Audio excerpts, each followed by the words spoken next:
Hello everyone and welcome to Indie Radio. This is broadcast number 24. We just upgraded our services, or re-updated it, thanks to Henry.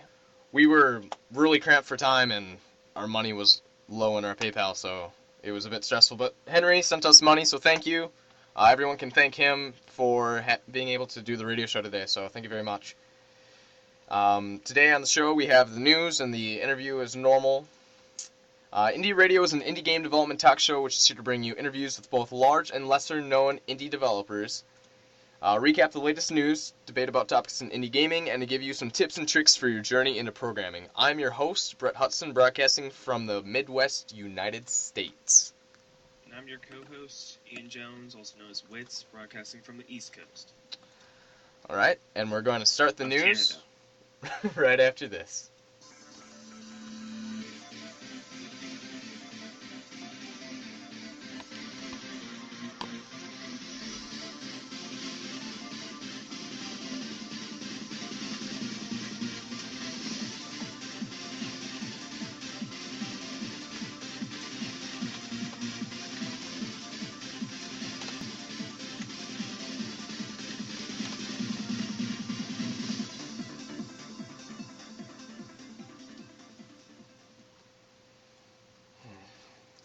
Alright, so for news, we're just going to go through what we can find on the Indie Games blog and probably have some little commentary in between, so it's not just awkward silence.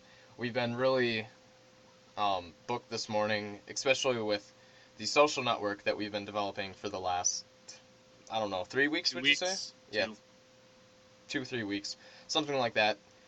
We are launching that today, and basically it's probably closest related to Twitter, except it's a lot more complex because you can create your own projects underneath your account and you can link other people to your projects. Just usually projects would be a game that you're creating, and each project has its separate feed, so people can either follow you or they can follow a project of yours or they can follow everything that you do. So then, if they don't want to hear about you, how you just took the biggest dump of your life, they can just follow your project. Your projects instead of following you. Yep. I'll say something rude there, but I'm just really tired. So yeah, the site is called IndieBurst. It is not indieburst.com yet, but it can be found at indiefunction.com/burst. We don't have a link up on the main site right now, but right now we're composing a tweet. And if you want to join, sign up. We are hoping that we get some people signed up pretty quickly here and that it can start rolling. We've been planning it out since October, actually. We came up with the idea back then. We started working on it for a day and then forgot about it. And this past month we were like, hey, why don't we start working on that again? So we decided to work on it, and now it's being released.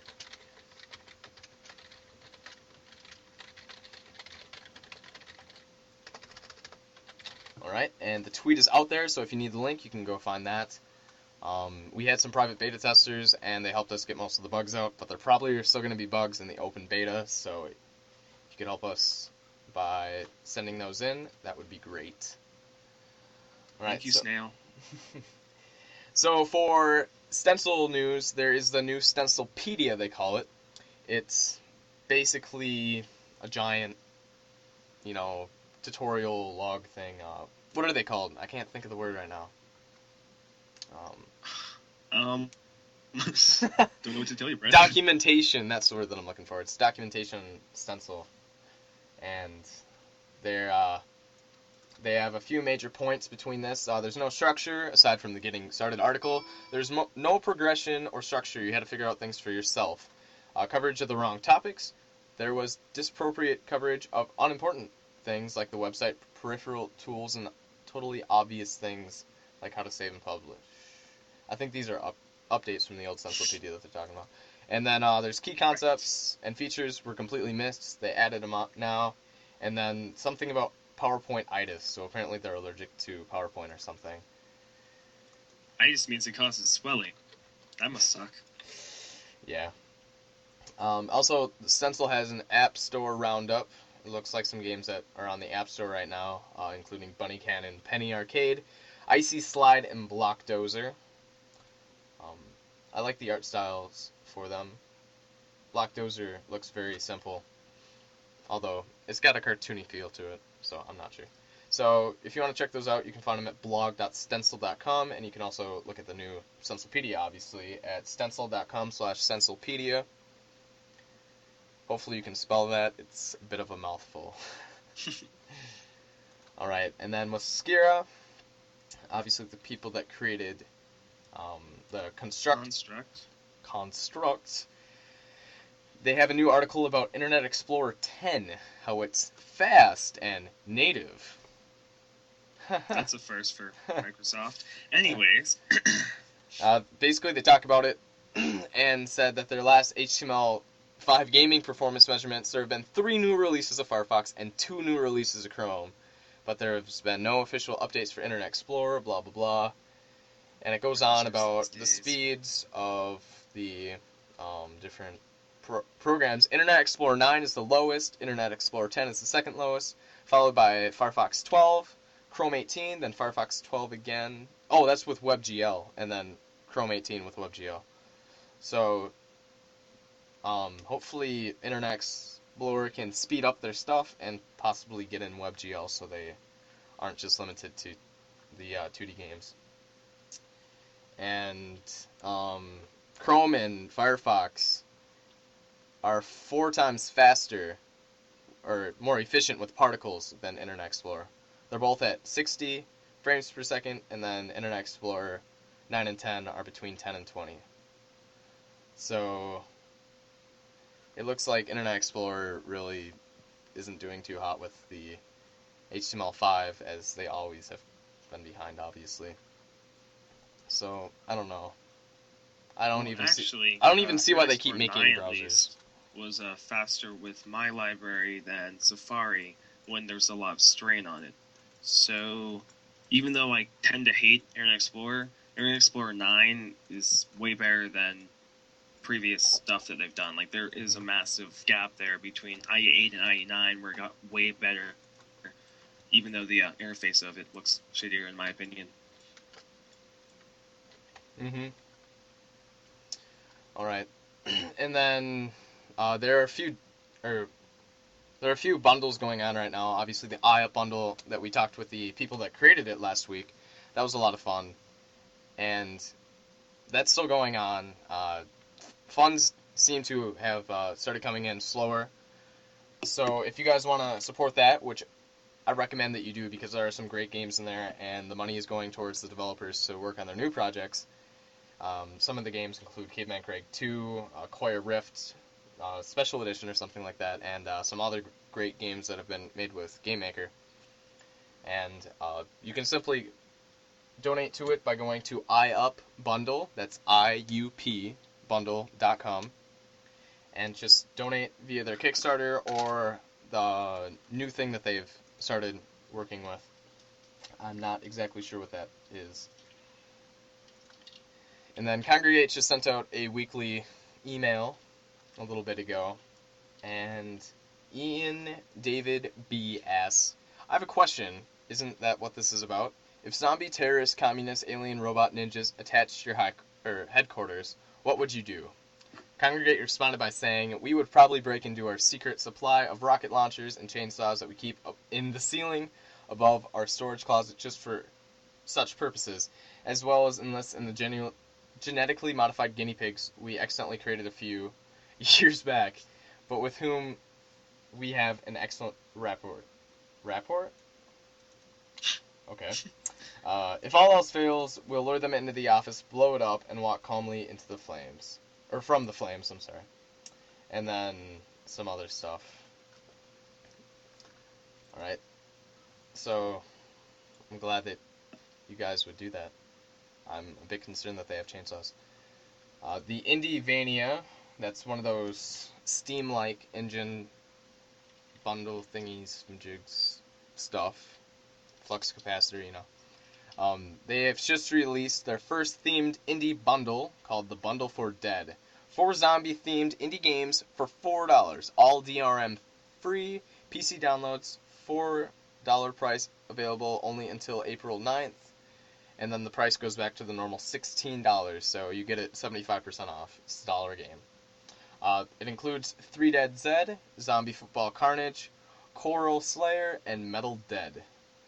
And then Indievania also talks about in their email some new games that have been released, such as Orbitron Revolution, Mysterious Castle, Omega Lodon, blah, blah, and Out There Somewhere.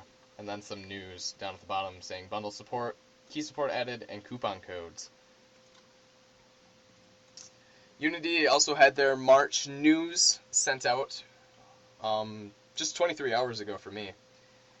And it says that they've had a lot of updates with the Adobe and Flash export options that they're working with them to make it even better. So they said that a brand new licensing structure for Flash games are going to be put in place by Adobe pretty soon. So they strongly recommend that you read both Unity's and Adobe's blog posts on these topics for details, which can be found at the Unity3D.com website. Both of them can be. And then you can test your existing Unity game with the latest beta of the Unity web player. It's available for both Windows and Mac. And then there is an Edge magazine create contest. So I'm not exactly sure what that is, but it looks like you can enter into the contest to win a Unity Pro license. I'm guessing you have to create a cover for it or something. I'd have to look at the link, and obviously I'd have to read it up. Just something that you don't really do on a radio show is sit here and read. And then the Unite 12th conference happens between August 22nd and 24th in Amsterdam. They said make sure to do early bird registration to save 15% on the price of administration. And then they said until April 20th, they're accepting submissions for speakers for the Unite 12. So if you want to speak there about random stuff, you have 20 days to do that. That looks like it's about it through my emails that I get. Indiegames.com. I don't see anything. There is a new Humble bundle out. It is the Humble bundle for Android. That's how they said it. And basically, it's another bundle that's available for the Android operating system. The games are also available for Windows and Mac, and of course Linux. Right now, there are 5 main games with an extra game as long as you beat the average, which is currently $6.42. The games include Snuggle Truck, Cannabalt, Zenbound 2, Cogs, Abaddon, The Black Fortress, and the bonus game, Swords and Soldiers. As always, proceeds go to the developers, the Humble Bundle people, the Electronics Fund Foundation, and the Child's Play charity. They're all cross-platform. You pay what you want, support charity, and you can use them on Steam. Quite a few of these games, if not all of them, are actually doing their debut on Android through this bundle. So, like Cannabalt just came out for Android because of this bundle, and that was really quite cool. And my email is going crazy right now. And you should add Mike. Yes, I should add Mike. Alright, Mike's going to be joining us for the call. Is he going to pick up? There's Mike. We're talking about the Humble Bundle right now. Have you picked that up, Mike? Yes. I was messing around with that. Mm-hmm. Yeah, the only games that I've gotten so far are Cannabalt and Cogs for my Android, but both of them are beautifully done. The Cannabalt has a new 3D feature, which, gives it a little extra depth. Although sometimes I like changing it back to 2D just for the retro feel of it. And then Cogs, beautifully done. That's fantastic. Which ones have you tried, Mike? I tried Cannibal, and I preferred the 2D too, Mm-hmm. without the 3D. It was pretty cool. But it's really cool with my PlayStation phone. Cannibalt works with the X button, the up button, and then I can even use the triggers if I feel like it, which is what I usually do, because then I can keep my phone closed and just hit the triggers. Yeah, some games accidentally map themselves to the wrong buttons though, and that can get annoying. Like one time I was using the start button as like the action button, so it was really strange. Yeah, so there's upsides and downsides. Yep. There are 2 days, 5 hours, 37 minutes, and 32 seconds left of the Humble Bundle, so you better go get yours soon. This one seems to not be going as well as the others, considering there's only 100,303 bundles sold compared to the normal, about 300,000. So Still very good though. It's still good, but I'm guessing it's because it's mostly Android games. It sounds like it's just exclusive for Android, so some people are like, I don't have Android, so I'm left out. I don't know. Yeah. But hopefully that'll keep going well. They have a Google+, Facebook, and Twitter button in their corner. Hopefully they'll have an Indieverse button pretty soon, too. Ooh. Just some static. Alright, and do you guys see any other news? I think that's just about it all. Alright, we did talk about Burst a little bit ago. Mike just asked when we were going to talk about it, but basically, a little recap for people who jumped in after we started the show. Indieverse is a new indie gaming and indie game development social network created by ourselves at indiefunction.com. Mainly me and Ian developed it, although... Ian and I! Yeah, Ian and I, I'm sorry. I'm tired. You better not be bursting with that bad grammar. That's very clever. But Zach created the original design, and Ian's done some updates. I'm not a designer, so I didn't do any of that. But basically, you can sign up as a Zach gamer. designed a logo in the background. You can design or create a... Damn it, you messed me up. You can create an account as a gamer or a developer. You can change between gamer and developer later on by modifying which platforms you develop for, which is pretty much the only difference between the two accounts. And when you create an account, you have your main feed, which you post to, which is called bursting on our site, thus Indie Burst. And it's set up quite similar to Twitter, except it's a lot more complex, because you can create projects under your account. And these projects, you can have be your games, maybe website, your music. Well, kind of like website. how Team Meat has the Super Meat Boy kind of account, and then they have their own separate accounts. Mm-hmm. You won't have to make a separate account. You can just post straight from your account that you have right now. Yep, basically. So it's like Twitter, but it really just makes it a lot easier if you're a developer. If I was Team Meat, I would create a Team Meat user, and then I would create a project, Super Meat Boy, and then you can add contributors. So then I'd add admins. Like Meat Boy for, iOS and Android and stuff and crap like that, too. And then, right now, the projects are pretty bare. They're...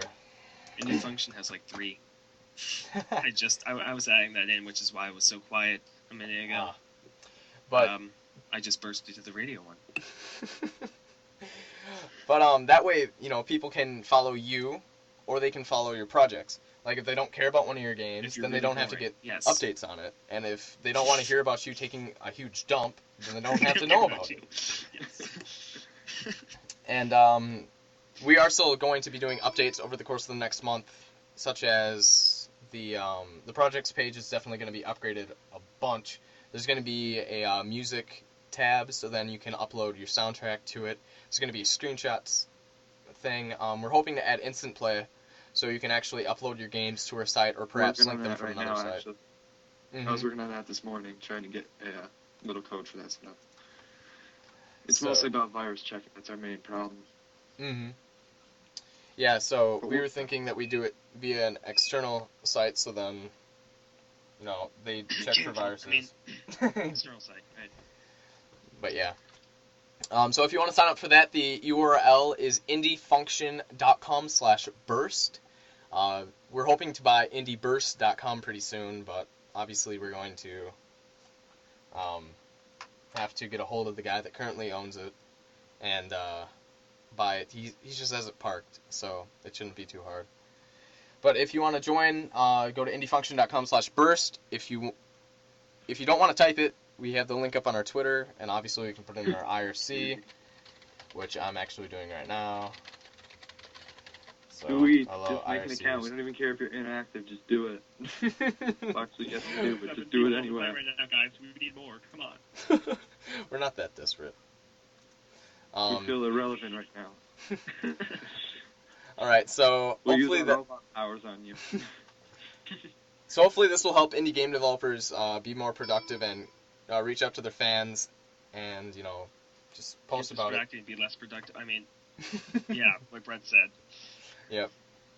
All right. I believe that's it for the news. So next we're going to do our Edmund McMillen interview.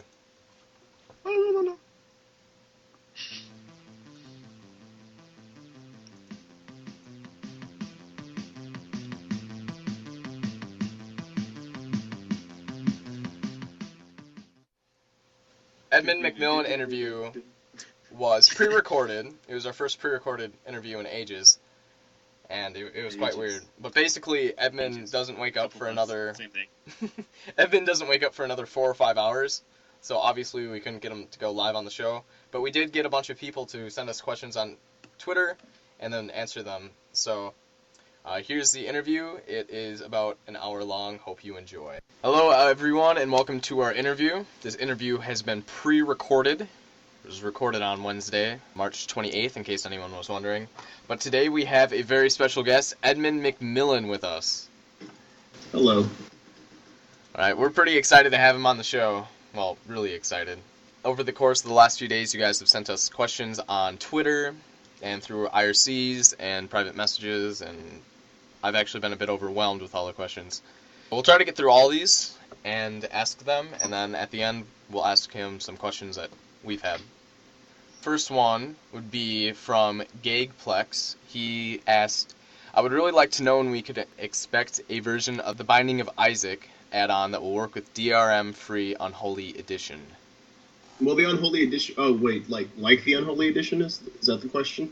DRM-free version like the Unholy Edition? Because the Unholy Edition is DRM-free. Oh, he's talking about the new add-on, I believe. Oh, the Wrath of the Lamb. Mm-hmm. Basically, whenever the Humble Bundle wants to do a bundle with Isaac and Wrath of the Lamb as the main game is when I'll end up doing that. I just don't have an easy way to put it out. That's the only reason why it's... Sometimes it's a bitch to put different versions out and try to keep track of all these different versions and then find like a marketplace that would sell the version or whatever else. So I usually just stick with Isaac, I just stick with Steam and Humble Bundle. So whenever the Humble Bundle guys want to do another bundle with Isaac as the main game, because it wasn't the main game before, it was an incentive game, so actually not that many people got it off the bundle. I think it was like 80,000 as opposed to the 300,000 people that actually got the bundle. But so yeah, whenever they want it as a main game, I'll totally do that, and hopefully maybe end of this year, and I'll put the Wrath of the Lamb in there as well, and then it'll be DRM free. But before that, I doubt that I'll do anything with it just because it's a pain in the ass, and Steam isn't that big of a deal. Mm-hmm. Minecraft is Me asked, if you could have a superpower, what would it be? I think about this often, actually. This is for some reason, this is something I do to relax my brain when I'm trying to sleep. If I've got like a lot of ideas and I can't sleep at all, I'll fantasize about a superpower. And recently, it's been the ability to like control gravity in certain areas, to the point of like being able to crush things completely or fly. So that's my superpower for this month that I fantasize about. Before that, I mean, it's usually Wolverine claws. You can't go wrong there. Okay, they're wondering if So touchscreen is a pain for most of the game I played. How are they going to make Super Meat Boy work on a phone? And what's after Super Meat Boy? We are going to talk about this in great length over a period of development time. So I can't really explain it all here, but because that's kind of what we're approaching touchpad development in a very logical way. We're playing a great deal of action-based touch games on a bunch of different touch devices, and trying to figure out what people are doing right, what people are doing wrong, and why. And sadly, there's a lot of really bad business structures. Not really games. I wouldn't call them games. I'd call them business structures that are used out there that are based around giving you a game and then allowing you for free, and then allowing you to pay in order to get things that you would normally get in the game by playing, and those rewards would just give you advantage. It's the most broken, and it has nothing to do with video games. Like, it's if you're doing that to your game isn't a game. It's simply a business structure and a way to make money. Because all you're doing is you're telling people, my game isn't fun enough for you to play it in order to get these upgrades yourself. So how about you pay some money and make it fun? But really, it's not fun. It's just empty reward. Like, it's like, imagine going to get the high score in Donkey Kong and quite literally just adding more coins to make your score go up. That's essentially what they do, and it's just like the most idiotic thing in the world. And it's very similar to a lot of the abusive tactics that are used on Facebook, where they kind of addict you and pull you in. So one of the things we're going to do is, of course, avoid that. But as far as how the game will play on the touchscreen, I don't really want to talk about it yet until we know for sure, because we're still trying to see what works. But the goal is to make an action-based platformer that works really, really well control-wise on the device. So we will see what happens, but I'm quite confident, and the bar is really low. That's probably the reason why I'm quite confident. The bar is quite low, especially with action-based games. It seems like the only really good games on the system are like turn-based or slow-paced games like RPG kind of stuff like that, stuff that works with a cursor. Action-based platformers are horrible, mostly because everybody tries to do, hey, let's put some arrows on the screen and completely import it. Basically, they basically port an existing platformer onto the device, put some buttons on there that are like, I end up pressing my iPad too hard, and then there's the friction. It's just really, really gross and weird, and feels nothing like what a platformer should feel like. You get no mental feedback from pressing something that doesn't actually press down or give you any sign of anything. Like, there are some tricks to do it, like visually and with audio, to make people realize that they pressed a button. But most people don't even do it at all in any touch action based game. So yeah, those are some of the. I'm mostly listing what we're not doing than what we are doing. But that's kind of where we are right now, and it's all I can really talk about before we even officially announce it, because we haven't even officially announced it. But I hope to. I think we'll be able to announce the official name and start listing off the things we want to do and what we don't want to do soon enough. Maybe in the next week. Well, I like that you guys are taking this into a thought process and doing what would be better and what would be, what's not so good, and making sure that it's perfect, because a while back we interviewed Vlambeer, and they did a very similar thing with their port of Super Crate Box. Yeah. Which actually ended up really well. Mm-hmm. Yeah, the controls on that feel incredible. Random people test it, which actually I think is a brilliant idea, but basically you don't have any bias that way, so you just walk up to somebody and kind of go, oh, hey, what do you think? Can you play this, or is it too difficult, or what? And yeah. Yeah, I really like those guys. I'm not. It sounds horrible, but I'm not a fan of the touchscreen controls for Cratebox. But I'm not a fan of any touchscreen controls that are like that with a port. But I really, really love what they're doing. I think they're one of the best new indie developers out there, and they're extremely promising. I love all their work. But I'm more for games that are actually designed specifically with the platform in mind firsthand. If you're developing for it, if that makes sense.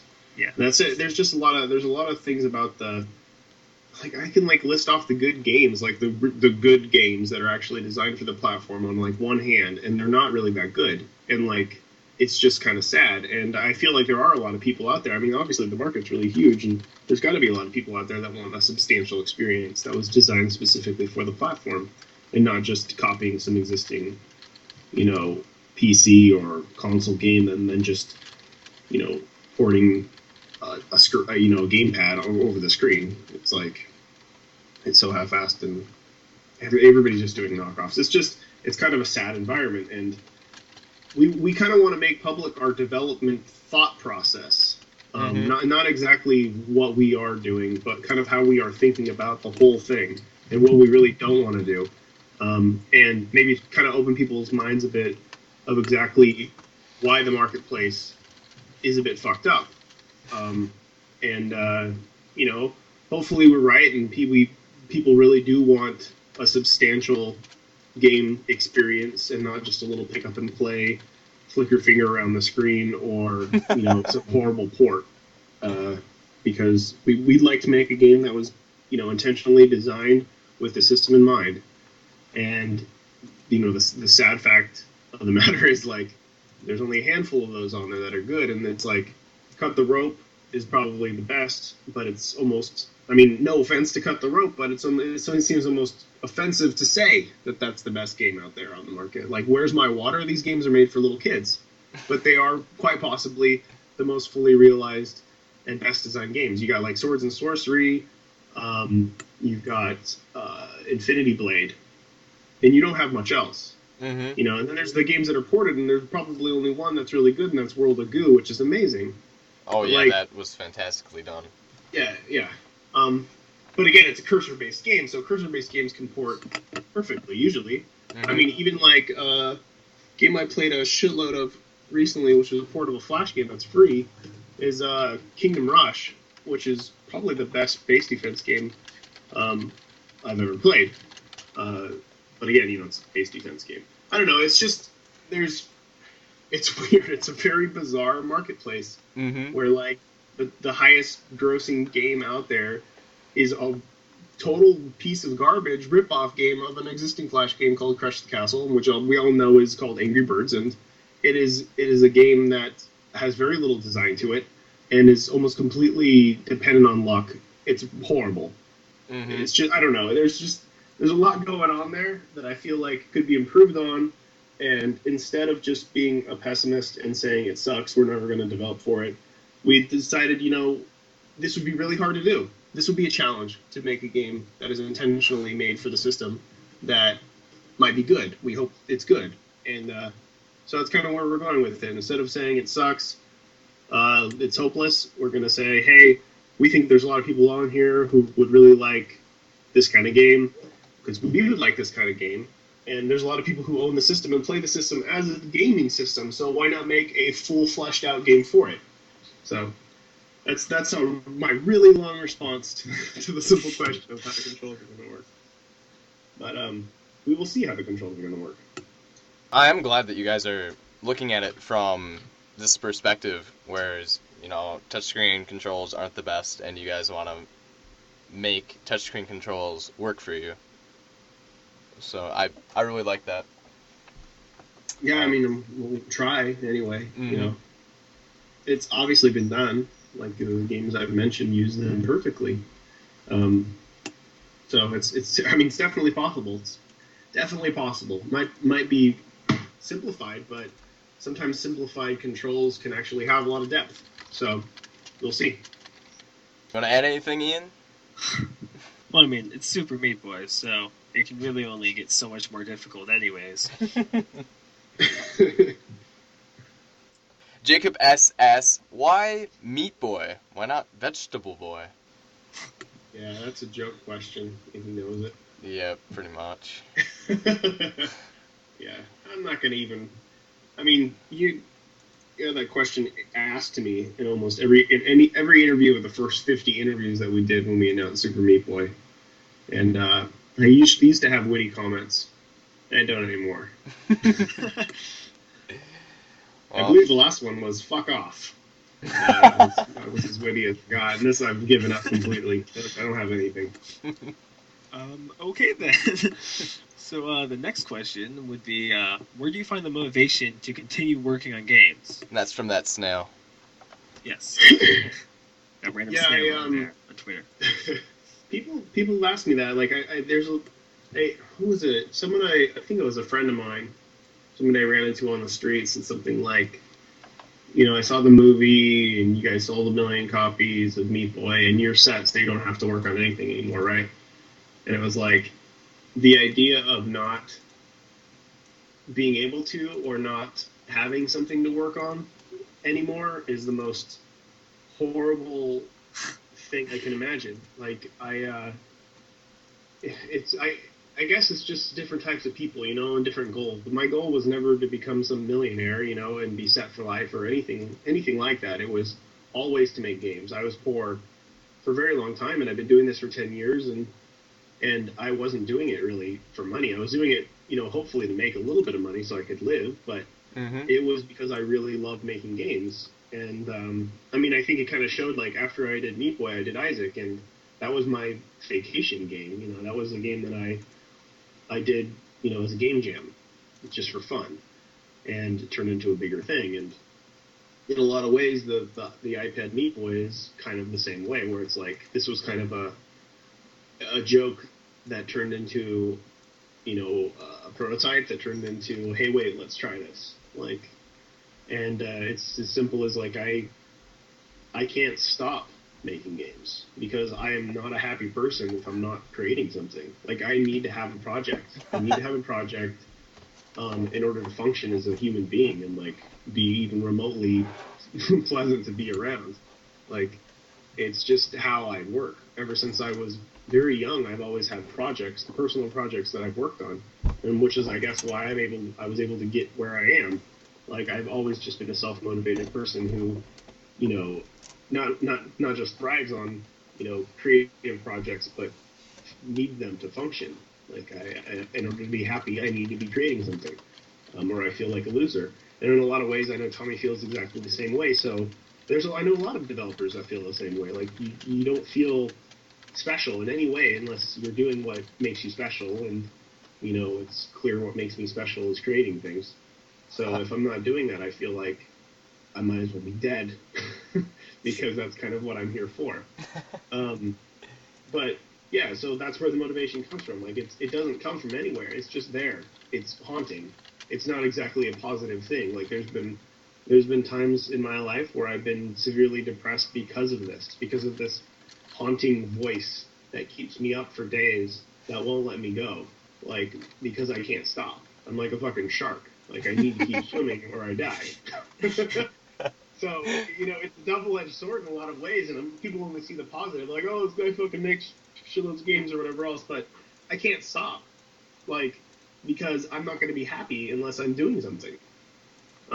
It's just gotten to that point. And, but I'm very happy when I'm working on stuff. That's when I'm the happiest, It's like I'm playing a game. I'm discovering stuff as I'm developing. It's very, very fun and very rewarding, and I'm not a huge fan of releasing, but I like the development process, which is why I continue. So the longer we keep you on here, the more irritable you'll be because you're kind of going on a relapse. Keeping you away from your projects. Well, the honest thing about it, too, is thinking about the projects and still working on them. Like, I spend most of my time thinking about the projects, which still counts for me. Like, that's where actually I spend most of my time, period, working on projects. I do art and design, but the design takes, you don't count it. Like, it's not like I'm counting what I'm designing as, like, I'm drawing on paper and sketching ideas and prototyping things. It's, like, quite literally me with my eyes open at night at 5 in the morning till 7 in the morning, going through and trying to problem solve different things. And that's where, all my time kind of goes. So, yeah, I'd be lying if I didn't say that I wasn't briefly thinking about different design ideas as we were talking. Mm-hmm.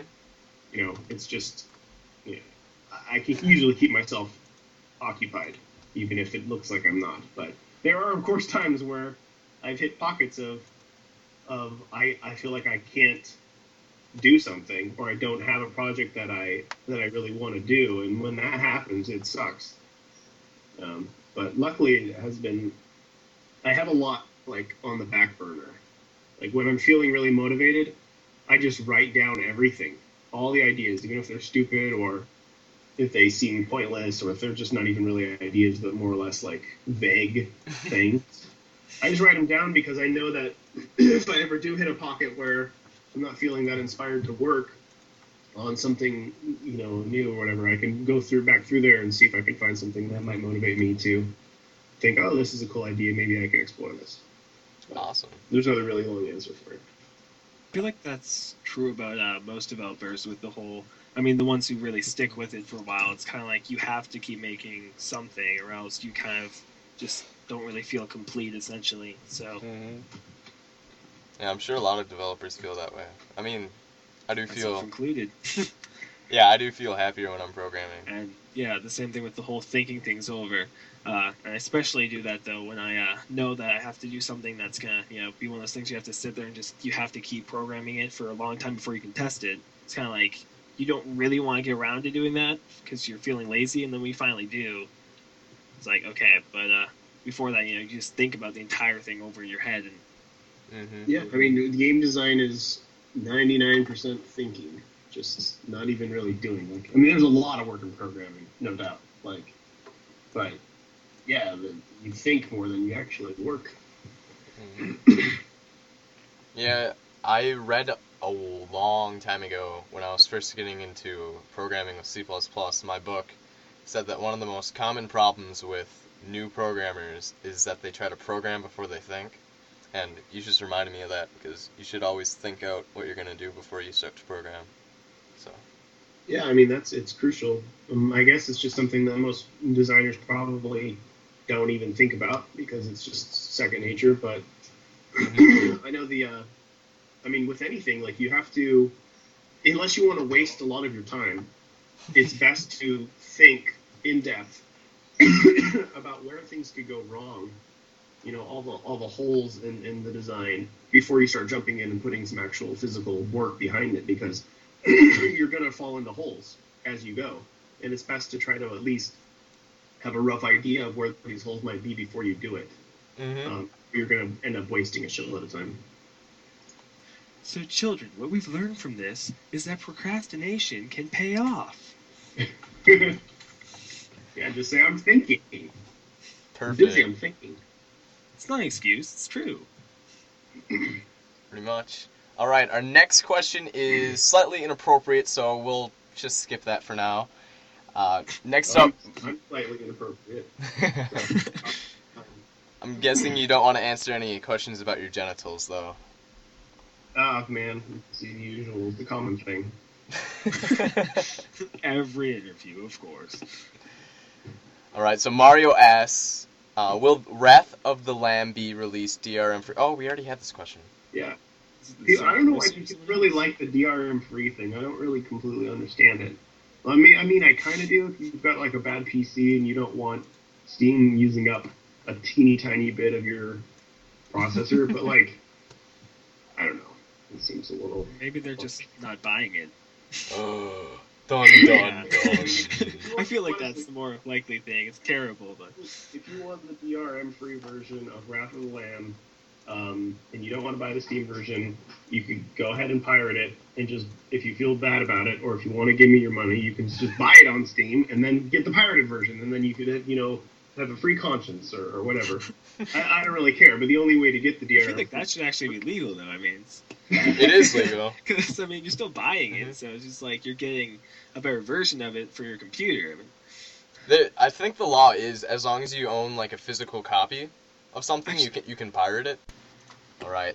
So, Edmund, what aspects of games is your favorite to work on? Art, program levels, etc. From Greg Labanov. I don't know, that's actually a hard question. It's, and it's something that I have to, like, be conscious of while I'm working, because I usually tend to keep inspiration going when I'm working. I tend to work on stuff that I that day find more entertaining. Like if I'm like, oh, I don't really feel like animating this cutscene, I'd rather work on level design, or I don't really feel like doing level design today, I'll work on menus or whatever else. My favorite aspect of games is just the design part, the thinking part. I like sketching ideas down on paper, and I like exploring those ideas as much as I possibly can before prototyping. That's probably the thing I like the most. And I guess secondary would be, I don't know, maybe, I don't know. I can't say I really enjoy any other aspect as much as design, so I think that's the prominent one. But of course I like drawing, because I draw. That's what I did before I did games, so it's easy for me and it's relaxing, so I do enjoy that for the most part. It just sometimes gets a little boring when you're like in the last month of development or whatever, and you've got to get all this shit done that's not that exciting, and you just want the game to be finished. So, and usually then it's drawing isn't that fun. But yeah, I like exploring different styles, and people tend to say that they can see, it's a game I worked on from a mile away, but I try my best to make things look different. I know the cutscenes in Isaac and the cutscenes in Meat Boy look a lot different, but I think the actual game art looks different. I mean, some parts look similar. On to the next question. Another one from Bono. You come at projects with a lot of energy and passion. What motivates you on a day-to-day basis? What motivates me on a day-to-day basis? Porn! Oh. Be more specific. I honestly, the thing outside of games itself that motivates me the most to keep creating stuff is probably music. I'll listen to, like, if a new album comes out and I really like it, it's almost like this would be really awesome to work with, like work alongside. And I'll put it on repeat and just go to work. And it's usually a huge motivator. And I really like music. I listen to a lot of music, a big range of music, and it's very inspiring artistically for me. And I tend to just put on a good album and go to work. And that's usually what motivates me. Sometimes a movie will do the same thing. Like, I'll go out and see a good movie or, watch a good show or whatever and feel like, I gotta make something. It's any kind of art usually inspires me, but the two that get to me the most are usually films or music. So when the new My Little Pony album comes out, you're like, oh, I gotta go buy this and be inspired? Right? Yeah, I'll be all over that. This next game will be all about friendship, mysteriously. And then at the end, you gotta kill everyone, right? Perfect. Friendship, magic, and death. Yay! Uh-oh. Are you still that's there? what You got it's kind of quiet. Uh-oh. Hello? Can you hear me? All right. Yeah. Oh, call did cut out. Never mind. I thought you were ignoring us. I wouldn't blame you. Pretty much. Alright, Lynx asks, what game are you guys working on, and when is the movie release date? Well, I'm working on the Isaac expansion and obviously the Meat Boy Touch game. Mm-hmm. Tommy and I are working on another game, which is just, every once in a while we'll just sync back up and talk about new ideas for it if we have new ideas for it. And he's still working on, a lot of the tech that's going to go into the Touch game is going to go into the next big game, and the next big game will be quite large, but you never know what'll happen between it. But it seemed like it's about a 2-year project, bigger than Meat Boy, so that's one of the reasons why we're also doing the Meat Boy game, because it won't be like a 2-year development cycle. But hopefully it'll be like 8 months at the most, maybe, I don't know, we'll see. But the next game seems like a much bigger project than Meat Boy, and we don't want to jump from Meat Boy straight to, big old projects just like the last time. So I don't know, who knows? We might feel inspired to do something completely different and jump onto that. I have no idea. But was there a second part to the question other than what I'm working on? Oh yeah, there was a second part asking when Indie Game the movie is going to be released. That's kind of unrelated. No, I honestly don't know when it's actually going to be released. They're still doing the tour, and they keep adding more stops to it. Mm-hmm. Like, I thought it was just going to go through March, but it seems to be like going now through April. I think I even saw a May date in there. I'm not sure though. Yeah, I don't know. Like, I go to the ones that are in California, but like, it just seems like it's ballooning. Like, it started out with like the Santa Cruz showing, which was just one showing, and then it went to San Francisco, which had one showing, and then that turned into 2 showings after that sold out, and then it turned into 3 showings after that sold out, and then that sold out as well. So it seems like every stop that they have, it doubles or triples, because it keeps selling out. So they're obviously going to continue to do it if everything's moving so smoothly. But yeah, the next showing that I'm doing, me and Danielle will both be there. It's at the Palo Alto showing. I don't know what the theater's called, but it's about an hour from where I live, so it's pretty easy to get there. And there's actually 2 back-to-back showings, and I think one of them sold out, and the other one's like almost completely sold out. And that actually happens tomorrow. But I assume that once the tour stops, they will release it. But I don't know. I have no idea. All right, 1 sec. Let me Google the theater and book some plane tickets quick. Where are you guys? You guys are in Minnesota or something, right? I am. Red is. I'm off on the East Coast, anonymously. Yeah, I know they're moving downwards. I think they're going to LA, and I think that then they're going to bop around. I don't know. I think they're doing Philadelphia. They just announced Philadelphia. Really? And Texas, and I think some other place. I don't know. Oh, jeez. I asked them if they were going to do a Twin Cities venue, but they said that they want to, but they weren't sure about it. And obviously, nothing's been done yet. Yeah. Yeah. I don't know how they're dealing with it. Like, it was... So the first showing was on my birthday, and it was by far the greatest birthday gift ever, and one of the most memorable days of my life. It was completely surreal and totally insane and quite overwhelming. I couldn't completely watch the whole movie with people in the theater. It was the first time I had watched the movie with other people around and in a theater, period. And it made me I felt very uneasy. There's certain parts of the movie that I just cannot be in the theater with other people while they're happening, because I feel like I'm going to jump out of my skin and run screaming. But it's it was crazy to see, and then even crazier the response afterward, and just kind of being mobbed by people was overwhelming in all the great and horrible ways. And I enjoyed the bit of stardom that I had at that point, and it quickly turned into, I really don't want to be around people and I can't stand it anymore. This is just not for me. I don't know how to interact with that large amount of people, and I feel like I'm an asshole if I'm being dismissive because I have to be somewhere. It's not a lifestyle that I want to be in. But luckily, I only have to do it when I'm, at a showing or whatever, or possibly at GDC.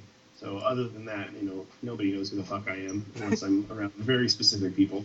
So, but it was a very, very odd experience. I can't really explain it, but it was mostly an overwhelming feeling of guilt, because I feel like these people are being so genuinely nice and kind, and there's so many of them, and I want to be able to fully appreciate what they're trying to give to me, but I also either need to be going somewhere or I need to talk to another person or whatever else, and it was just something I'm not familiar with in the slightest, and felt quite weird about. But yeah, it's quite odd. I have no idea if or how things will change when it's released to the masses. But I mean, the movie's really great, so I expect a lot of people to probably watch it, and it'll definitely be interesting. It's weird to be recognized for a part I play in a movie, as opposed to what I do. That's very, very odd and not something that I really like. But luckily, my character in the movie, which is myself, it makes a video game called Super Meat Boy. So it's kind of, people do reference it when they ask about the movie. So I guess that's pretty cool. But it's I guess I'm starting to get a bigger picture of exactly what people see and how they experience it, and how it kind of changes the way I'm viewed, and it's a bit odd, but of course I'll adapt as time passes. But Yeah. it's a bit strange to be identified for, hey, you're Edmund. It's like, I don't know how you know me. Like, if I ever, and which has maybe been 5 times in my life, been stopped on the street and somebody identifies me, they say, hey, it's Super Meat Boy, something like that. Never by name, never quoting what I say, it's just really odd. That's gonna be really awkward for anyone who doesn't know what they're talking about too. Hey, it's Super Meat Boy over there. Whoa. Yeah, it's I guess in a lot of ways, like, I mean, I knew what I was getting into, of course, and I knew the movie was going to be awesome because the people are awesome and they're very good at what they do. But I never. There's no way to ever fully understand, how this is going to change your life when you jump into it. Mm-hmm. And I wouldn't at all say it's a negative thing, but it's just it definitely changes things. It changes things, and even though only a couple thousand people have seen the movie and it's not been released to the masses, it's already kind of changed perspective for a lot of different people to who I am. Mm-hmm. Even though who I am is genuine in the movie, who I am in the movie was just who I was in a few months of my life in the most stressful time of my life. And it's kind of odd to read reviews that call me like an always happy, like I'm like the happy person in the movie, and like that's not nobody in my life who's ever known me would ever say, oh Edmund, he's just always happy. It's just not. It's just very odd for somebody to describe me that way. But I can see the movie, and especially compared to everybody else in the movie, I probably do come off very hopeful and happy. I'm always laughing, whatever else, but I'm usually laughing at the absurdity of how horrible the situations that I'm currently in are. Like, it was just so ridiculous at that point in my life that I couldn't, I wasn't going to just start crying. Like, I'd much rather laugh it off and think of how, absurdly awful things are than, cry about it. Mm-hmm. But, it's very weird to be called a gentle giant in view and stuff like that. It's like, it's definitely a part of who I am, but it's not who I am. Like, I feel like, I wonder if people are going to see the movie and then look me up or something and then see, like, I made a game called Cunt or Binding of Isaac, and maybe look up interviews where I might say, mean or offensive things and think, hey, this isn't the character he was in the movie. It was all scripted. We should have been counting the number of times he's cursed so far. I have. So far, it's, I can't count this high. I'm not even conscious of it. I kind of, don't have enough fingers anymore, and I'm not very good with math, so... Fuck fingers. Alright, add one. The movie is definitely... it's a cool, life-changing experience, for sure. And it definitely has negatives and positives, but the negatives usually just have to do with getting used to the perspective of the way people view me and how it's changed. But yeah, for the most part, I mean, everything's been really super positive. The assholes are going to always be there, but they're kind of laughable at this point. But yeah, I mean, the emails I get about the movie, and I don't know, it's really cool. Everything's really cool, but I hope that in the end people would remember me more for my work, and then not just the, me in the movie. Right. Medis, something like that, asked, what is his favorite low-budget diet? Low-budget diet, okay, I've got a few. Well, okay, so number one, I've got my best low-budget diet, which actually put me in the hospital, which put me into debt, like, a lot. Where can I try it? Where to start? And that would be the Little Caesars $5 pizza diet. It's what I would do was I'd spend $5 and I'd eat half of a pizza for lunch and then the other half of the pizza for dinner. And I did that for almost the majority of. I'm the kind of guy who can eat the same thing like for a while. and I usually run it into the ground, and then I hate it. But with Little Caesars, I seem to be able to do it almost daily, and be fine. And it was very cheap, and of course I had to be cheap, and that fucked my gallbladder up really bad, and I had to have my gallbladder removed, and it cost $50,000 because I had to have emergency surgery, and I was actually in the hospital for 3 days. So I wouldn't recommend that one. Another one that both me and my wife did when we had absolutely no money and lived in a room was the Top Ramen and Egg diet. And that's just Top Ramen. It's super fucking cheap. Most people who are probably in college know what I'm talking about. If you put an egg in it, it's extra awesome. It's quite good, actually. The egg sucks up all the flavor of the Top Ramen and makes an extra bit of texture there. It's quite good. And other than that, I would say the Taco Bell burrito diet, which actually lost a good deal of weight on when I was doing that, when I just was kind of so poor that all I could eat was one burrito for lunch and one burrito for dinner, maybe two burritos for dinner, which is about like a $3 a day diet.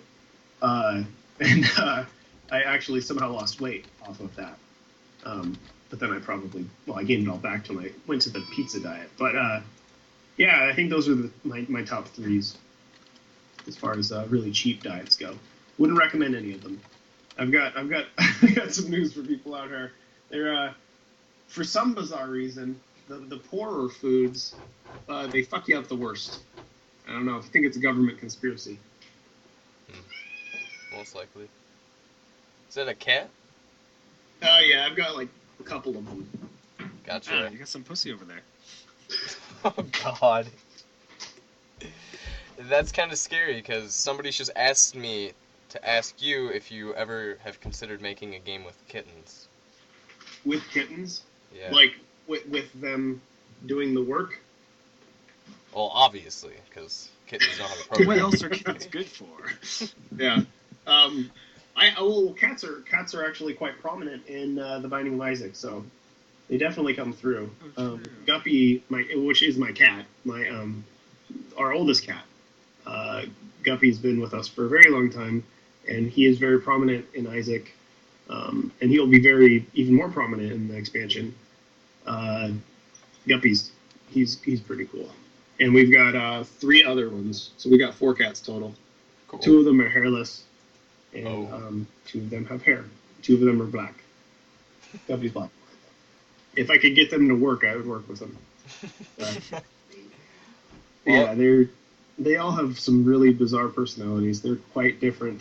And Tammy, which is the hairless one, that if you've seen the movie, you'll know who she is. She's a bitch. She's very stuck up, and she's just snooty, and she would never work. There's no way in hell you could get her to work if you were working with her on a video game. Yeah, and then Cricket, who's the youngest, she'd probably try to help, but then just fart, and it'd be really want to work with her. A little awkward there. And I mean, Guppy would probably be the best worker, but he's really dumb. And he has no idea. That's probably why. He'd end up staring at you the whole time, right in your face. He's the kind of cat who will get right up in your face and just stare at you blankly for hours without blinking. So it'd just be awkward. And then Moxie is she's like a tomboy cat, and she's kind of like a dog. So she'll either be in the window constantly, or want you to throw the mouse for her to play fetch or spin around the ground or something to just be distracting. So they're all quite horrible to work with, so I wouldn't want to work with them. You did say that its name is Guppy, right? Mm-hmm. Okay, I just wanted to make sure I was saying it right. So basically you'd be like, okay, Guppy, go ahead and compile the game. I think we almost have it done. And then you'd be like, shit, no, that's the delete button. Oh. He would just walk over to the keyboard and then just sit down. Yeah. He'll expose himself and then lick himself in front of you awkwardly. He's a horrible cat to work with. Jeez. He'll probably throw up too at some point. Any other questions that I can find? I think we covered just about all of them. I think Except for the ones in our mind. So I had to say that before I lost the entire thing of the rhyme there. Find, mind, Venus, Oh, I see where you're going. Weenus, like on your elbow, right? Oh Okay, yeah, anyways. perfect. Oh my god, I'm talking to this guy right now, and he has no idea what indie game the movie is. I'm about ready to smack him across the face. It's interwebs. I feel like right now online the movie is more known for the parody that Mega 64 did for GDC that just came out than the actual trailer itself. Let's actually look. I think by now they probably have as many views as the trailer for Indie Game the movie has. No, they got half it, but close enough. It's a pretty good trailer. That was pretty funny to see at GDC. I haven't seen that. It's like an action parody. Like they took the trailer and spliced it and made it like an action movie. Well, pretty Google cool. just saved me. Is it available on the webs? It's on YouTube. Oh, yeah, perfect. it's a trailer, so Yeah. I found it, and, well, don't really want to watch in the middle of the interview, but... Alright, well, I'll check that out afterwards. Oh, and Ian sent me the link. Perfect. Alright, Chance has 3 questions, which is quite lovely. His last game, The Binding of Isaac, has some interesting biblical themes. Could Edmund comment on how this came to be? Yeah, I grew up Catholic. There you go. I mean, if you grew up Catholic, you'll know what I'm talking about. That's how it works.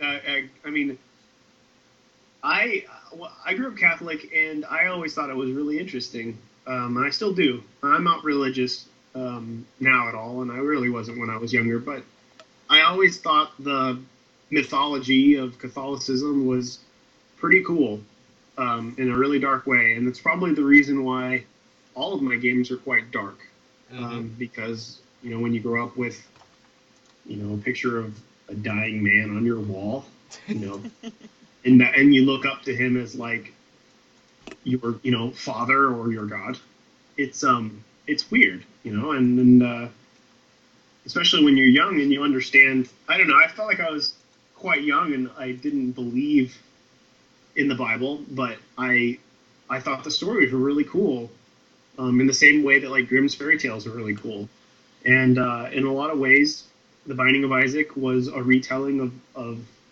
the story of the Binding of Isaac from the Bible, in a Grimm's fairy tale kind of way, and that's basically it. I mean, I got to just play around with a lot of elements of religion that I thought were interesting, and I got to talk about them and explore them in different ways.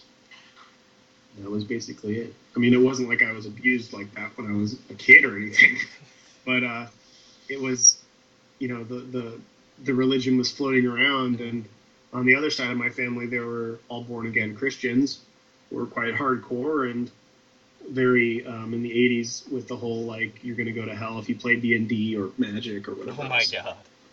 So that's where a lot of that stuff came from too.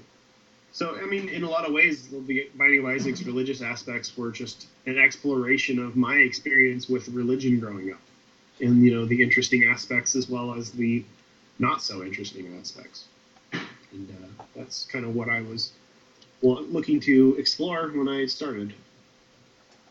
That kind of answers his next question, which is about the mother-son relationship in The Binding of Isaac. And he asks if it's autobiographical. That's yeah, no, that'd be a little that's creepy. A mouthful. Yeah. No, when he was a kid, he, you know, decided to jump down the basement. There was a lot of shit down there, some really crazy stuff. He made a few deals with the devil, you know, died a few times. Yeah, yep. When the game came out, my mom saw it and she was like, "People are going to think I'm a horrible mother." And of course, my mom, bad in the slightest. My mom wasn't really even that religious, and I mean, she was a single mother, so maybe some of that was one of the reasons why I decided to go with that. But she wasn't a bad mom. My mom was a great mom, and you know, the religious extremism in my family didn't come from my mother's side at all, and it came from my father's side, and it wasn't really. I didn't have that much interaction with them. It was just a few trips over to the McMillens, you know, to for Thanksgiving or whatever else, and I was told I was going to hell a few times, and, you know, of course, left an impression on me, but not to the point of, you know, anything being autobiographical. The reason why that shit happens is because it's based on the story. Uh-huh. And then his third question is, in Braid, you were the original artist, but the graphics were replaced by David Hellman's art before release. What's the story behind this? Yeah, I came on. So I played Braid when it was, again, referencing Indie Game the Movie. If you've seen Indie Game the Movie, you'll see some really, really, really crude sprites from the early betas. When it was entered in the IGF, and I was one of the judges for the IGF that year. I don't remember what year it was. A while ago, maybe 2006. And I played this prototype, and I thought it was amazing. Like, it was horrible looking, just like the most god awful, garbagey looking placeholder art I've ever seen. But the actual gameplay and the story at the end, which actually had a more defined story and ending, which just floored me. Like, I'd never been so floored by an ending of a video game. It just seemed like back then. It seemed like it just pushed video games into this realm where it was very inspiring to me. I was like, oh my god, like this is what video games can be. Of course, that changed in the release, and I'm sure he has his own reasons, and probably doesn't even want me talking about what it was before, because I'm sure it changed for him as well. But it was the original story, and how it was also told through gameplay that just floored me. Like, I'd never been so just, oh my god, like, jaw to the floor sort of situation. And I said, I have to be a part of this. Like, I have to be some part of this, and I could draw. So I contacted him and asked if he was looking for an artist, and he said yes. And I actually worked with him on the game for about, I want to say, like, maybe 9 months doing art for him. And I ended up designing, like, all the characters, and I did all the animation for all the characters. And around the time that I came on, David Hellman came on, and he was just going to be doing the background art. And at a certain point, I think it was when I started working on, I was actually working on Gish 2 for Xbox Live, which is a whole different story in itself. But I couldn't work on the game anymore. And John asked if I could repaint all the frames of all the animations in Photoshop to make them look more like Hellman's art. And I was like, there's no way. Like, there's no way I can draw. I can't, I don't do his style. Like, I can't do his style at all, and I don't think it would look really good with that. And also, it would just take a shitload of time, and I didn't have the time. So he said, okay, and he had David repaint the sprites, and a few of the sprites had to be modified heavily. Like, I know Tim's head, his eyes got bigger, and I think his nose got more prominent, and they gave him reddish hair instead of brown hair. And I think they made him a bit thinner. But, I mean, the core of the design kind of stayed, and all the frames of animation for his body, legs, and hair and head was exactly what I drew, just painted over. And that's basically the story. I just didn't have the time to do it, and I didn't have the skills to paint like David. So I couldn't. But yeah, in the end, I mean, I really didn't have any part in what made the game good in any way. I kind of wish I would have tried to push the envelope a bit on the design of the characters, but back then I was kind of so intimidated by John that I didn't want to step on any toes. Like, I wanted him to have his vision, and I didn't want to really give much input on what I thought, because he knows what he's doing. And but I didn't really have much part in any aspect of what made the game good. I just wanted to be a part of it in some way because I thought it was so inspiring. And it definitely was. It was one of few games back then that I played that I was like, oh, this is what games can be. And, I really liked it. I liked being shown options that I didn't completely realize were there until I saw them in game form.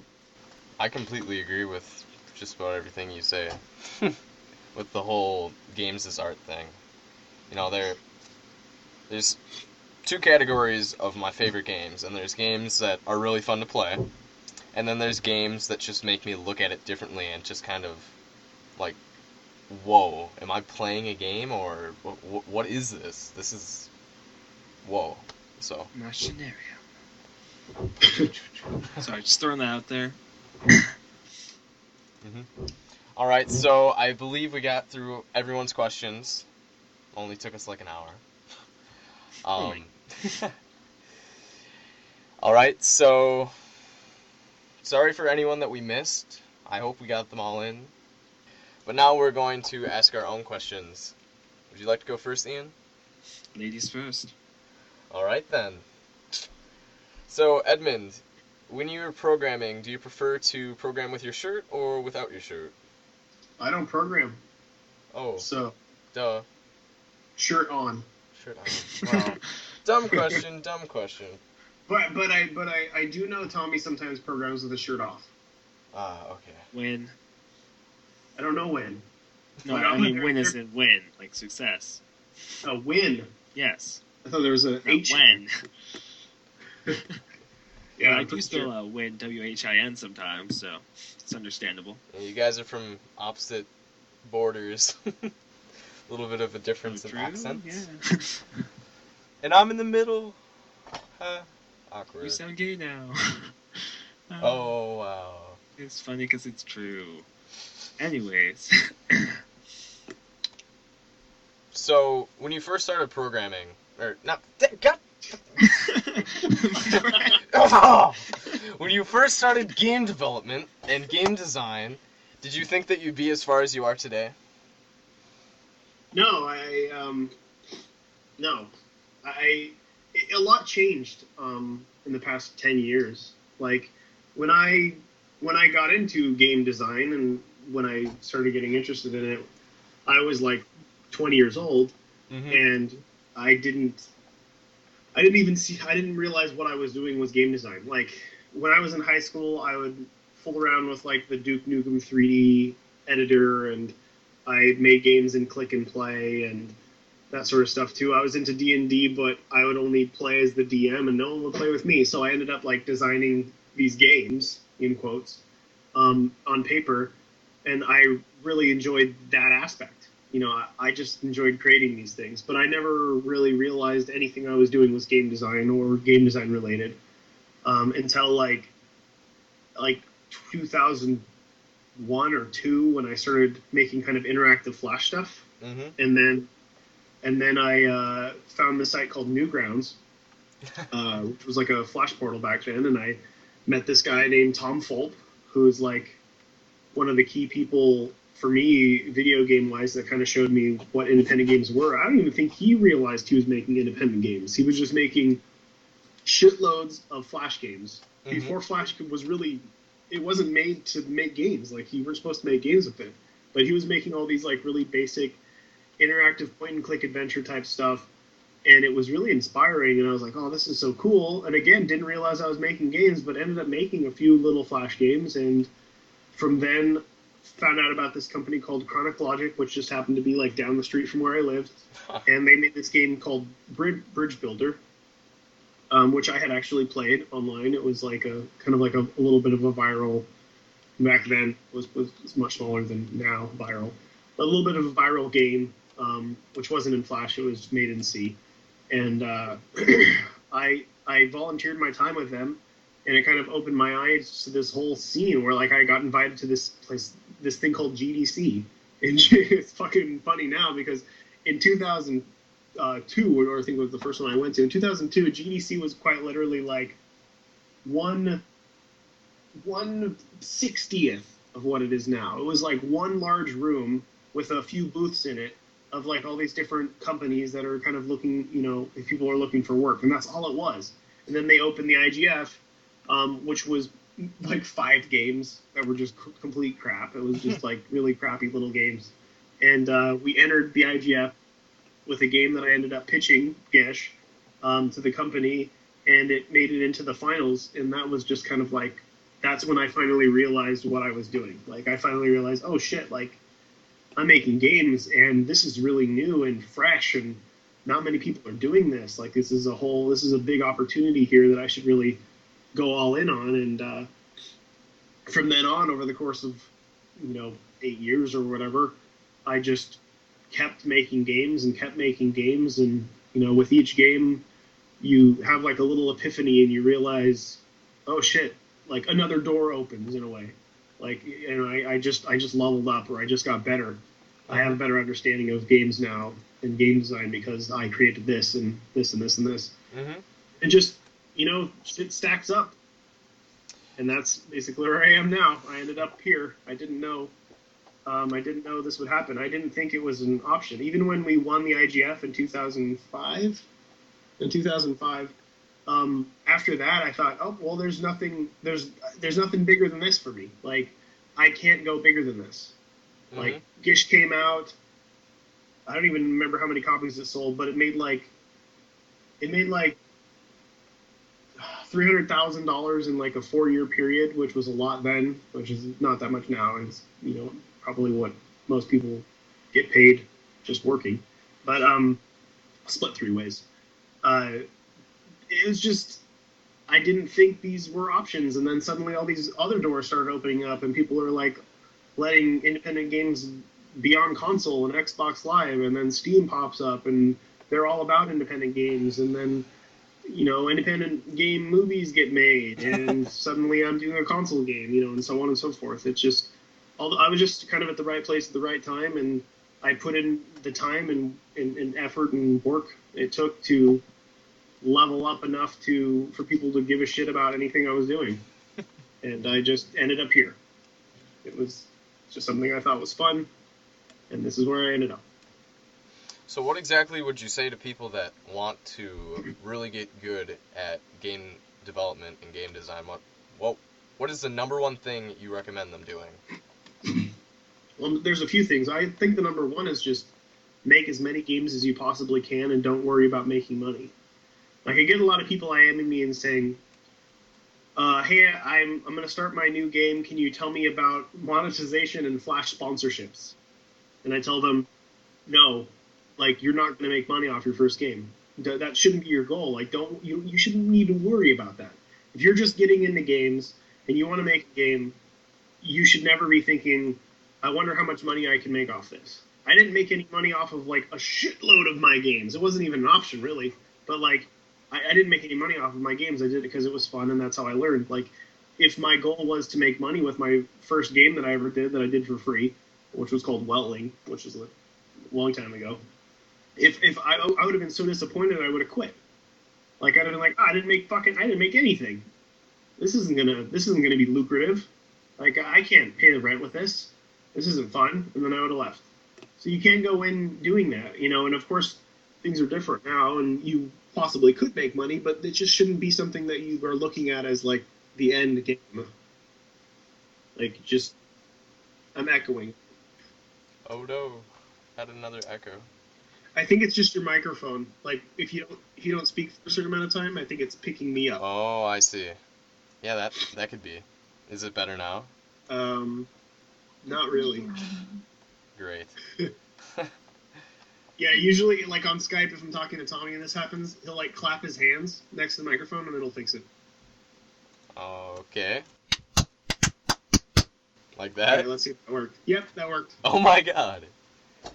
Well, it might go back to the way it was before, though, if you stop talking. Okay. We're just going to be awkwardly murmuring in the background now for the rest of the interview. I am now. Dude, Anyways. that's really awesome, though, because that happens every once in a while while we're interviewing people. So now all you gotta do is just... Yeah, except... So how did you meet Tommy? I actually met Tommy.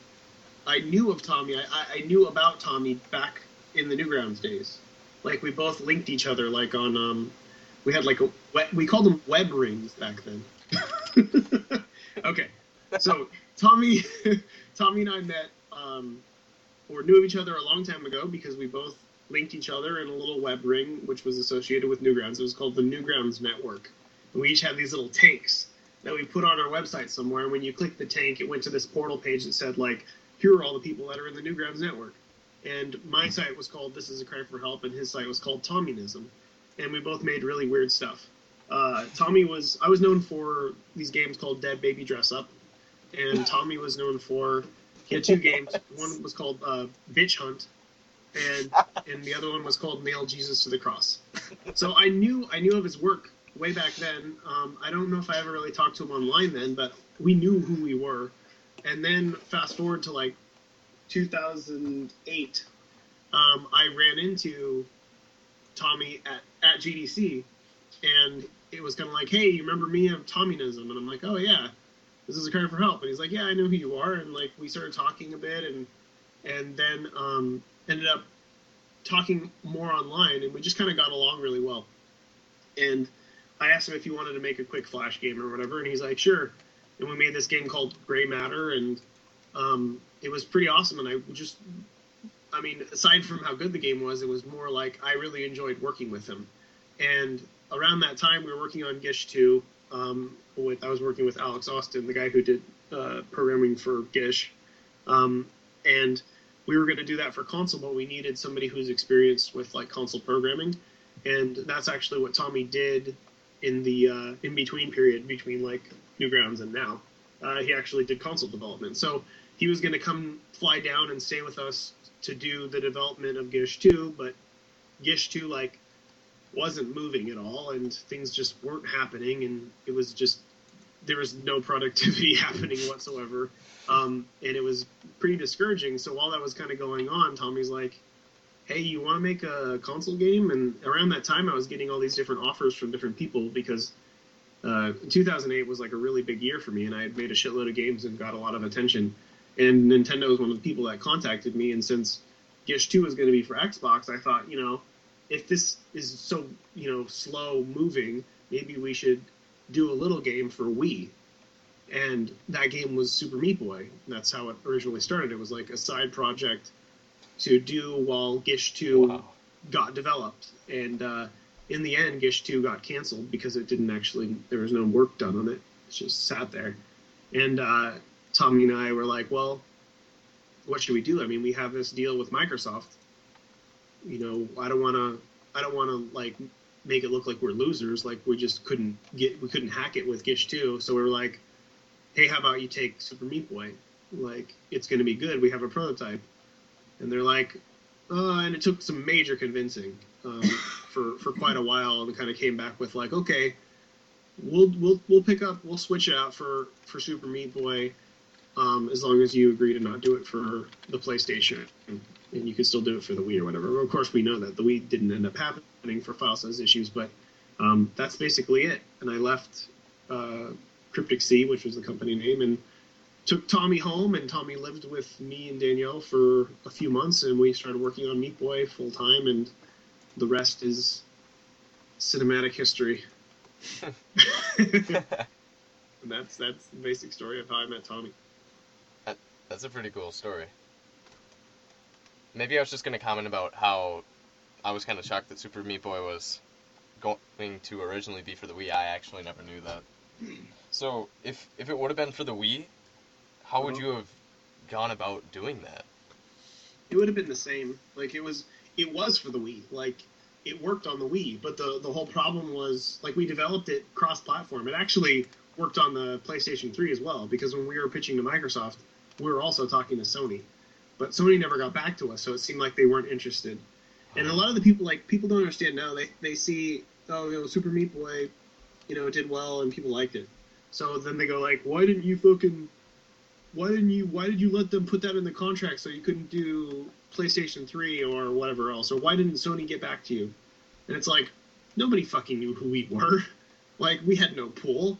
We were two unknown dudes who just happened to get a deal, and we were lucky that these people were even talking to us. Like, we didn't have any pull. We couldn't say, no, we're going to do it for all platforms. It was like, all right, well, Sony's not really responding, so whatever. But yeah, we had it all cross-platform, and Tommy made an engine himself that actually worked on like all systems. And the whole time developing, until like maybe like the last 6 months of development, we had a working build on the Wii, of course, in much lower resolution, and everything was moving smoothly. But the thing is, at the very end of development, things kind of ballooned a bit, and we were really, really, really proud of what we were doing, and we kind of lost track of the file size. And we had heard that there was a file size limitation, but we thought it was optional. We thought they'd be able to make an exception, but it was actually a hardware thing. So like, we couldn't do it. There was like no way to really do it unless we wanted to like break the game into chunks, which we did not want to do. And by that time, like WiiWare was performing so poorly that it didn't even seem to be worth it. Like there was just no point. But yeah, I mean, that's basically the WiiWare story. It sucks because we really had a really good relationship with Nintendo, and we still do, and we would like to do more stuff with Nintendo, but that was kind of a clusterfuck. I mean, WiiWare was a bit of a clusterfuck. Speaking of Nintendo, I don't exactly know exactly what was happening. I said exactly twice. But there was something going around about a Binding of Isaac, Nintendo DS port. What exactly happened with that? We had a publisher offer us to do the port for us for Binding of Isaac, and then put it up on the 3DS store, which I really wanted to do, and still would like to do. Of course, before you start developing, you want to get approval. So we submitted it to Nintendo, and it seemed to get approval. But they said, don't start working on it yet. We still need some higher up approval because of the game's religious content. We don't know if it will be upsetting to people. And there was some talk about, like, is the game blasphemous or is it religious? Because if it's blasphemous, it's probably okay because there's a lot of blasphemy in video games. But if it's religious, then it could be on shaky ground because Nintendo likes to shy away from religious things. I mean, they were known for even cutting, like, there was some sort of, like, ceremonial chanting in, like, The Legend of Zelda that was removed when they ported it to 3DS and stuff like that. Like, they're known for removing anything minor religious-wise that might upset somebody. So I was a bit worried, but I thought that it would push towards blasphemy because around that time, like, Germany was already giving it a higher rating for blasphemy. So I was hopeful, and Nintendo was hopeful. Like, everybody I talked to was like, oh yeah, we think it's going to go through because you've got a rating in Germany, and it's not an AO rating, so it's probably going to fly. And then it just kind of got drawn out for a long time, and then we finally just got a response from this random person saying, no, it's just not something we can get behind because of the religious stuff. And that was it. And, I can't really fault them for it. I understand as a company, you don't want to upset a shitload of people. It's not like they're not Steam, they don't have the freedom of the internet. When you're already on the internet, most people can expect to be offended by something, so they don't really care about whatever. Steam doesn't even require ESRB. It's pretty awesome. Like, you have the complete freedom on Steam to do whatever you want. But with Nintendo, they are known as an E for everyone type company, and I can understand why they would like to shy away from something that could be controversial religiously for them or make them look bad in some way. So, whatever. It sucks that it couldn't have got on there. I'd really like to do it, but it just isn't an option, I guess. But again, like, we are openly talking to Nintendo about everything, so it's not like just because Binding of Isaac didn't get okayed, just because Super Meat Boy didn't get put on WiiWare doesn't mean anything. Like, we could still possibly release a game for their next system. Who knows? But we're not discounting anything. I'd love to work with Nintendo. The end. The end. All of a sudden, Edmund just disappears. But I do see where you're coming from with the whole Nintendo religion thing. It is disappointing that you guys aren't going to be having it for the Nintendo 3DS because I know a lot of people were excited for it. Even I was, obviously. Well, I was excited for it. I mean, I'd love to have something else to play on there that I could play. 3DS could really... I think a game like Isaac would work really well on a handheld system. It's not going to come out for a touchscreen system because there's no fucking way that's going to happen. Like, how many buttons that is? It's like 9 buttons. Put one finger down to move left, 2 fingers down to move right. What? It would really only work on an iPad then. You're sitting here like 10 fingers on. Crap, no, I only meant 9. Oh. That would. All right, I kind of got to wrap this up because I'm starving and so is Danielle. So. All right, yeah, I was just about to ask. A final question, that'd be awesome. So Edmund, you've just won the award for Best Indie Gamer of the Year. What are you gonna do now? Probably make a new game. That's what I would do. Perfect. Make a game that will upset some people and make other people really happy. That is the perfect answer. All right. Well, thanks for doing the interview, Edmund. Me and Ian really enjoyed it, and we hope to keep in touch. Totally. Yeah, tell me when it's edited and up, and I'll link it on Twitter and all that usual stuff. All right, sounds good. And then say hello to Danielle for me, unless she's here. Oh, hello. Bye. I'm starving. All right, well, we'll let you guys go eat some food. All right, take it easy. Yep, All see right. you. Bye. Since that was so long, we're going to go on to our credits after this short music break.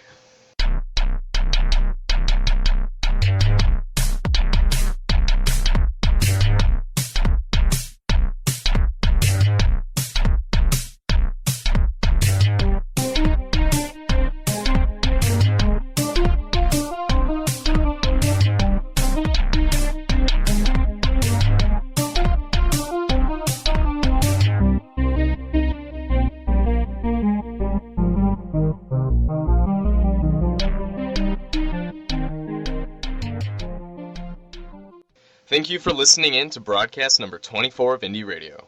This broadcast was broadcasted live with the 1000 mics and was recorded using Audacity. All music was found on Newgrounds, coming from Nemesis Theory and 3 Clicks Phillip. Thank you again for listening in, and we hope to have you be a part of the next broadcast, which will be April 14th. Next broadcast, we plan on interviewing Danny Baranowski, and if that falls through, we'll find another interview. Have a good weekend.